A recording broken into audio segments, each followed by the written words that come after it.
ठाकुर जी यशोदा मैया की गोदी में बैठे हैं और सबरी गोपियां चारों ओर बैठी हैं और ठाकुर जी बैठे बैठे उदास बैठे हैं, रूठे बैठे हैं। यशोदा मैया बोली, लाला तू काहे को रूठ गयो है? बोले, मैया मैंने जो रात को तोते कही कई बा काम को करवा दे। सब गोपी बोली, मैया कहा कही लाला ने रात को? यशोदा मैया इसकी बोली, अरे कहा बताऊं, रात में मुझे यूं करो मेरो ब्याह कराए दो। मैया अब मैं बूढ़ो है तो जा रहा हूं, मेरो ब्याह करा दो। 3.5 बरस को भयो अभी और यूं करो, मैया अब का मेरो ब्याह तू बुढ़ापे में करावेगी, अब तो मेरा उम्र हैगी, मेरो ब्याह करा दे। ऐसी ऐसी बातन ने बनावे। सो एक गोपी बोली, अच्छा लाला ब्याह करेगो? बोले, हाँ करूंगो। कैसी छोरी ते करेगो? बोली, मैं ढूंढ के अपने आप करूंगो, जैसी मुंह को भावेगी बात करूंगो।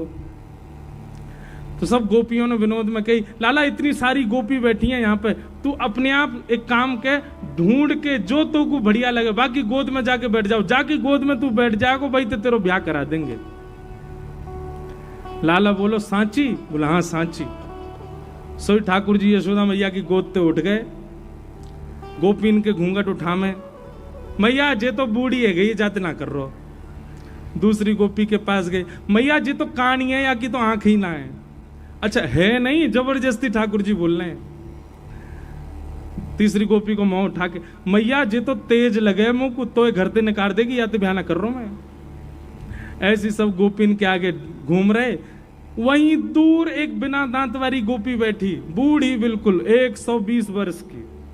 वो मंद मंद मुस्कुरा रही और मन में सोच रही, बोले लाला तो सबरी युवा युवा गोपीन के पास जाएगो, अब मैं कहा करूं, मैं तो इतनी वृद्ध है गई, मैं तो उबा पंक्ति में ना बैठ सकूं जहां लाला घूंघट उठा रहा है। लेकिन मनी मन खुश है रही है लाला की लीला देख करके, नेत्रन से आंसू निकल रहे हैं और बीच बीच में अपने आंसू पहुंच रही है, एक भी दांत नहीं है वाक्य। लाला सब गोपीन के घूंघट उठा उठा के देख रहा और सोई ठाकुर जी की दृष्टि पड़ी, वो बूढ़ी बिना दांत वाली गोपी बैठी का है।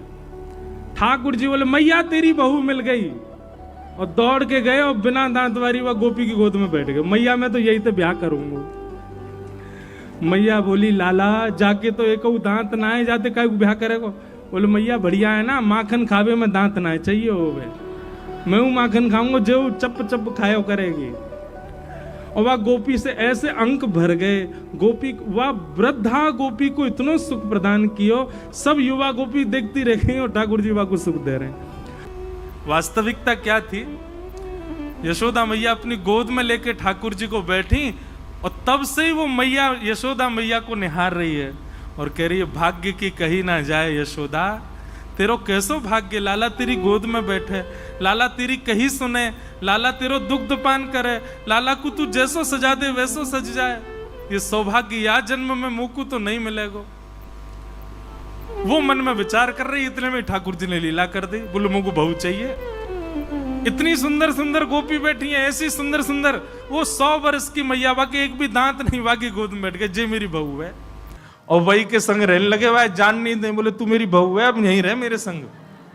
अरे लाला मेरे तो दांत ना है। ठाकुर जी बोले, मेरे कौन से आए, 2 ही हैं मेरे भी।